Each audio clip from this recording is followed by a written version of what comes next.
श्रीमद् भागवत गीता में भगवान श्री कृष्ण के उन उपदेशों का वर्णन है जो उन्होंने महाभारत युद्ध के दौरान अर्जुन को दिए थे। गीता सबसे प्रभावशाली ग्रंथ है।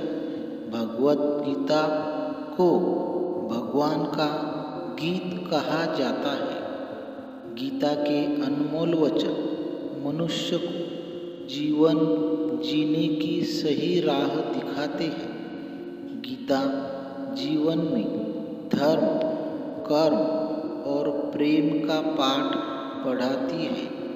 गीता संपूर्ण जीवन दर्शन है और इसका अनुसरण करने वाला व्यक्ति जीवन में कभी निराश नहीं होता। गीता में श्री कृष्ण ने ऐसे लोगों की पहचान बताई है जो कभी भी भाग्य पर निर्भर नहीं रहते हैं। गीता में श्री कृष्ण कहते हैं, केवल डरपोक और कमजोर लोग ही चीज़ों को भाग्य पर छोड़ते हैं, लेकिन जो मजबूत और खुद पर भरोसा करने वाले होते हैं वे कभी भी नियति या भाग्य पर निर्भर नहीं रहते। गीता के अनुसार सिर्फ दिखावे के लिए अच्छा मत बनो। वो परमात्मा आपको बाहर से नहीं बल्कि भीतर से भी जानता है। श्री कृष्ण का कहना है कि मुश्किलें केवल बेहतरीन लोगों के हिस्से में ही आती हैं, क्योंकि वही लोग उसे बेहतरीन तरीके से अंजाम देने की ताकत रखते हैं। जो सरलता से मिलता रहे उसका महत्व नहीं रह जाता। अक्सर खो देने के बाद समय, व्यक्ति और संबंध के मूल्य का आभास होता है। श्री कृष्ण कहते हैं, शरीर नश्वर है पर आत्मा अमर है। यह तथ्य जानने पर भी व्यक्ति अपने इस नश्वर शरीर पर घमंड करता है जो कि बेकार है। शरीर पर घमंड करने की बजाय मनुष्य को सत्य स्वीकार करना चाहिए। आप खुश हैं या दुखी, यह दोनों आपके विचारों पर निर्भर है। अगर आप प्रसन्न रहना चाहते हैं तो आप हर हाल में प्रसन्न ही रहेंगे।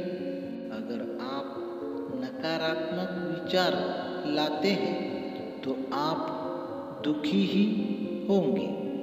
विचार ही हर व्यक्ति का शत्रु और मित्र है। प्रत्येक व्यक्ति इस भौतिक शरीर रूपी रथ पर आरूढ़ है और बुद्धि इसका सारथी है। मन का लगाम है तथा इंद्रिय घोड़े हैं। इस प्रकार मन तथा इंद्रियों की संगति से यह आत्मा सुख का, दुख का भोगता है। मृत्यु के समय जीव द्वारा विकसित की गई चेतना उसे दूसरे शरीर में ले जाती है। कौन क्या कर रहा है, कैसे कर रहा है और क्यों कर रहा है, इन सब से आप जितना दूर रहेंगे उतना ही आप खुश रहेंगे। समझदार व्यक्ति जब संबंध निभाना बंद कर देता है तो समझ लेना उसके आत्मसम्मान को कहीं न कहीं ठेस पहुंची है। अहंकार, घमंड, क्रोध और निष्ठुरता ये अज्ञान से उत्पन्न हुए आसुरी प्रकृति के लोगों के गुण हैं। इनका त्याग करना ही हमें अच्छा इंसान बनाता है। मोह उसी का करो जिस पर आपका अधिकार है। जिस पर आपका अधिकार नहीं है उसका मोह भी नहीं करना चाहिए। विषयों वस्तुओं के बारे में सोचते रहने से मनुष्य को उनसे आसक्ति हो जाती है। इससे उनमें कामना यानी इच्छा पैदा होती है और कामनाओं में विघ्न आने से क्रोध की उत्पत्ति होती है। जितना हो सके खामोश रहना ही अच्छा है, क्योंकि सबसे ज़्यादा गुनाह इंसान से उसकी जुबान ही करवाती है।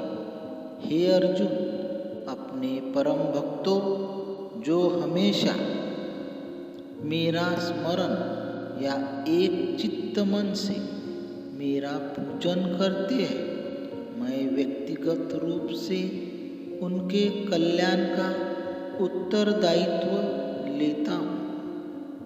जो लोग भक्ति में श्रद्धा नहीं रखते वे मुझे प्राप्त नहीं कर पाते।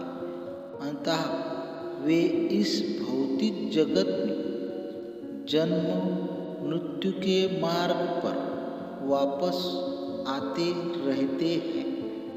मौन सबसे अच्छा उत्तर है किसी ऐसे व्यक्ति के लिए जो आपके शब्दों को महत्व नहीं देता है।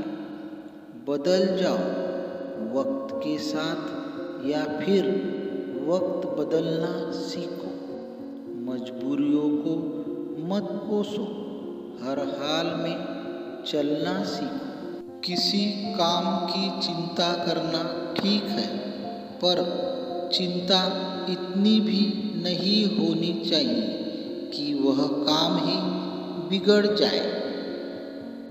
अच्छी नीयत से किया गया काम कभी व्यर्थ नहीं जाता और उसका फल आपको जरूर मिलता है।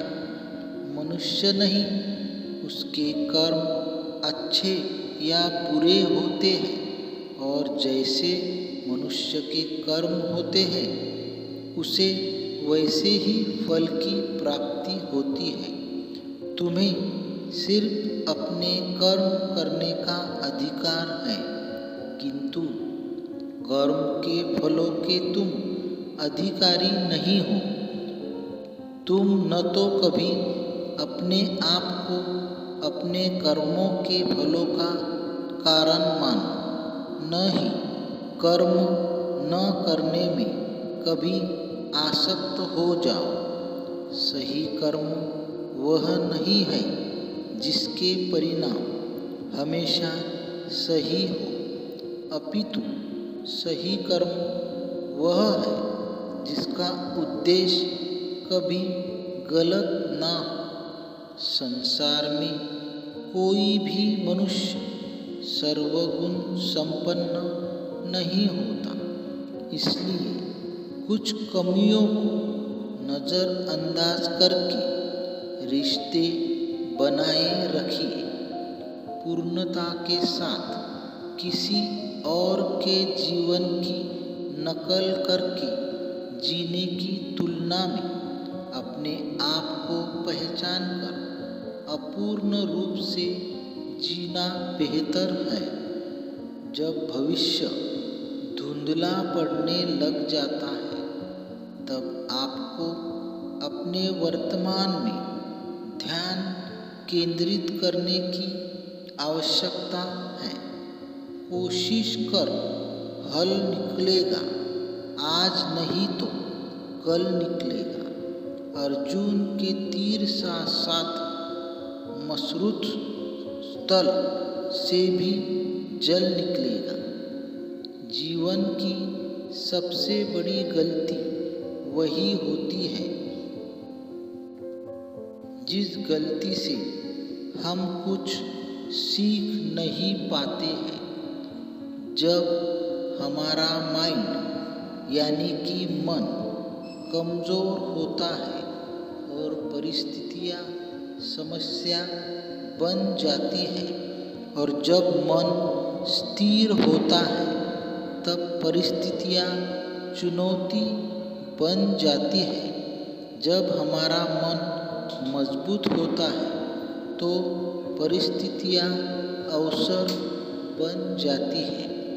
मनुष्य की मानवता उसी वक्त नष्ट हो जाती है जब उसे दूसरों के दुख पर हंसी आने लगती है। हे भरतवंशी, शरीर में रहने वाले का वध कभी भी नहीं किया जा सकता, अतः तुम्हें किसी भी जीव के लिए शोक करने की आवश्यकता नहीं है। समय यही सिखाता है कि जिंदगी किसी का इंतजार नहीं करती और न ही किसी के लिए रुक सकती। जिंदगी खेलती भी उसी के साथ है जो खिलाड़ी बेहतरीन होता है। दर्द सबके एक जैसे हैं, मगर हौसले सबके अलग अलग हैं। कोई हताश होके बिखर जाता है तो कोई संघर्ष करके निखर जाता है। मनुष्य को अपने कर्मों के संभावित परिणामों से प्राप्त होने वाली विजय या पराजय, लाभ या हानि, प्रसन्नता या दुख इत्यादि के बारे में सोचकर चिंता से ग्रासित नहीं होना चाहिए।